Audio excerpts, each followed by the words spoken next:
Hi students, today's topic is statistics terminology with example.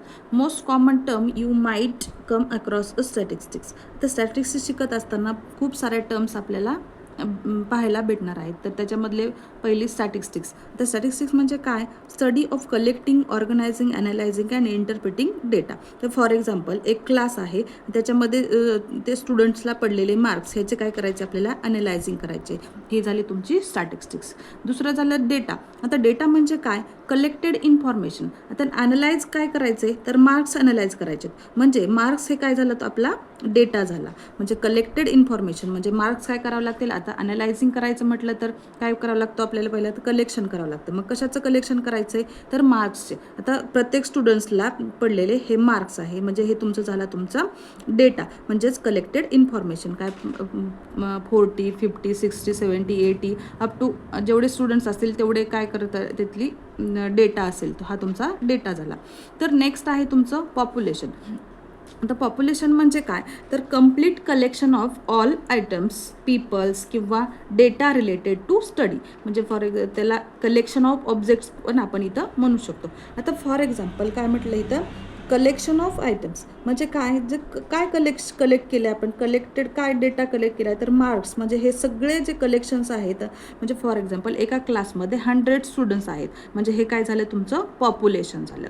म्हणजे all students in class म्हणजे काय? हे झालं तुमचं पॉप्युलेशन झालं. एक्झाम्पल इथं सांगू शकतात ऑल स्टुडंट्स इन क्लास, हे झालं तुमचं पॉप्युलेशन. तर नेक्स्ट आहे तुमचं सॅम्पल. आता सॅम्पल कशाला म्हणतो तर सॅम्पल म्हणजे काय? A small part selected from population किंवा सबसेट ऑफ पॉप्युलेशन. आता पॉप्युलेशन म्हणजे काय होतं तर ऑल स्टुडंट्स इन क्लास हे होतं. तर मग आपण इथं काय सॅम्पल म्हणजे काय? आता स्टुडंट किती आहेत आपले 100 आहेत, हे झालं आपलं पॉप्युलेशन. तर 100 स्टुडंट्सला प्रत्येक स्टुडंट्सला अनालाइज करत बसण्याऐवजी आपण काय करतो, काही स्टुडंट्स काय करतो इथं सिलेक्ट करतो. तर म्हणजे इथं काय हे पॉप्युलेशन असेल आणि त्याच्यामधून काय करते काही सॅम्पल काढले आपण, म्हणजे 25 स्टुडंट्स काय केले बाजूला काढले. तर मग ह्याच्यामधून आपल्याला काय करायचं हे सॅम्पलिंग काढायची. म्हणजे हे झालं तुमचं सॅम्पल. म्हणजे हे पॉप्युलेशन आणि हे तुमचं सॅम्पल झालं. याला आपण सॅम्पल असं म्हणतो. नेक्स्ट आहे तुमचं व्हेरिएबल. आता व्हेरिएबल म्हणजे काय तर it is a characteristics that can have different value, a characteristics whose value can change. म्हणजे काय इट इज कॅरेक्टरिस्टिक्स कशाचं व्हॅल्यूचं कॅरेक्टरिस्टिक्स म्हणजे जे की चेंज होऊ शकतं. तर म्हणजे फॉर एक्झाम्पल आता प्रत्येक स्टुडंट आहेत, हे क्लासमधले स्टुडंट्स आहेत. आता व्हेरिएबल जर घ्यायचं झालं तर मग ह्याच्यामध्ये आपण काय करू शकतो, प्रत्येकाची हाईट ही काय सेम नसणार आहे. म्हणजे हे तुमचं काय हे चेंज होते, प्रत्येकाची हाईट काय असे सेम नसणार, त्याच्यामुळे हे काय होते चेंज होती. म्हणजे ह्याला एक व्हेरिएबल आपण घेऊ शकतो. म्हणजे काय हाईट ऑफ स्टुडंट्स हे काय झालं तुमचं हे व्हेरिएबल झालं. तर हे होत आपलं व्हेरिएबल. तर नेक्स्ट आहे आपलं ह्याचं मीन. आता मीन काय काढतो तर ही मीन टर्मिनॉलॉजी काय आहे तर ॲव्हरेज ऑफ ऑल व्हॅल्यूज. तर म्हणजे ह्याच्यामध्ये काय करायचं आहे प्रत्येक व्हॅल्यूचं काय करायचं आपल्याला ॲव्हरेज काढायचं आहे. आता व्हॅल्यू म्हणजे काय हा डेटा जे मार्क्स घेतले होते आपण तो काय झाले आपली व्हॅल्यू झाले. तर मग हे फॉर एक्झाम्पल कशा प्रकारे मीन काढतो तर आता इथं जे कलेक्टेड इन्फॉर्मेशन होती कोणती होती, जे मार्क्स कलेक्ट केले होते आपण 40, 50, 60, 70 आणि 80. तर बघा इथं काय म्हटले ॲव्हरेज ऑफ ऑल व्हॅल्यूज. म्हणजे काय करायचे तर मीन काढायचं झालं तर आपल्याला काय करायचं प्रत्येक व्हॅल्यूचं सम करायचं असतो आणि डिवाइड जे कुठले आपण इथं व्हॅल्यूज घेतलेत त्यांनी काय करायचं डिवाइड करायचे. किती घेतलेत बघा आता 1, 2, 3, 4, 5 यांनी काय करायचं डिवाइड करायचं. आता परत मग ह्याचे प्लस करून घ्यायचे. किती प्लस येते 300 डिवायडेड बाय काय येते तर 5. तर मग काय होते ह्याचं डिवायडेशन करून घ्या.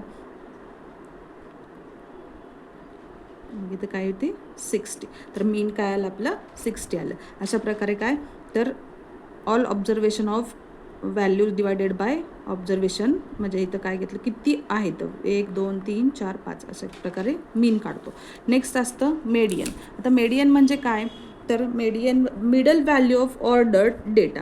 म्हणजे असेंडिंग डिसेंडिंग कुठल्या ऑर्डरमध्ये आहेत, किंवा ह्याच्यामध्ये तुम्ही काय सांगू शकता, तर याच्यामधले येणारी मिडल व्हॅल्यू, तर फॉर एक्झाम्पल 40, 50, 60, 70, 80. आता बघा ह्याच्यातली मिडल व्हॅल्यू कोणती आहे, 60 आहे. आता ही फॉर्म्युल्यानुसार पण काढत असतात, ते फॉर्म्युल्यानुसार आपण नंतर पाहूयात. पहिल्यांदा आपण इथली मिडल व्हॅल्यू म्हणजे मीडियन म्हणजे काय, तर आपलं हे 16, म्हणजे थर्ड व्हॅल्यू ही काय झाली आपली, मीडियन म्हणून आली. तर मग नेक्स्ट आहे याच्यामध्ये रेंज. आता रेंज म्हणजे काय, तर गिव्हन डेटामध्ये मॅक्झिमम व्हॅल्यू आणि मिनिमम व्हॅल्यू याचं काय करायचं, मायनस करायचं, किंवा त्याला हायेस्ट व्हॅल्यू किंवा लोएस्ट व्हॅल्यू पण इथं म्हणू शकतात. बघा रेंज म्हणजे काय, difference between highest and the lowest value, म्हणजे difference between maximum and minimum value पण इथं म्हणू शकता. आता बघा डेटा कोणता होता आपला, 40, 50, 60, 70 अँड 80. आता मग ह्याच्यात सर्वात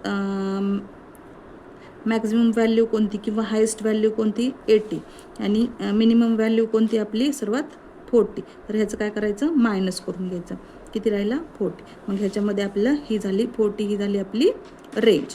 तर नेक्स्ट आहे आपले प्रोबॅबिलिटी. आता प्रोबॅबिलिटी म्हणजे काय, तर प्रोबॅबिलिटी म्हणजे काही chance of an event happening. आता फॉर एक्झाम्पल आपण एक कॉईन टॉस केला, तर मग काय चान्सेस असतात, एक तर हेड येण्याचे चान्सेस असतात काय, आणि दुसरं तर टेल येण्याचे चान्सेस आहेत, हे असतं प्रोबॅबिलिटी.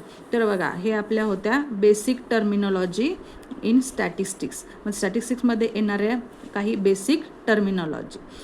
तर थँक्यू.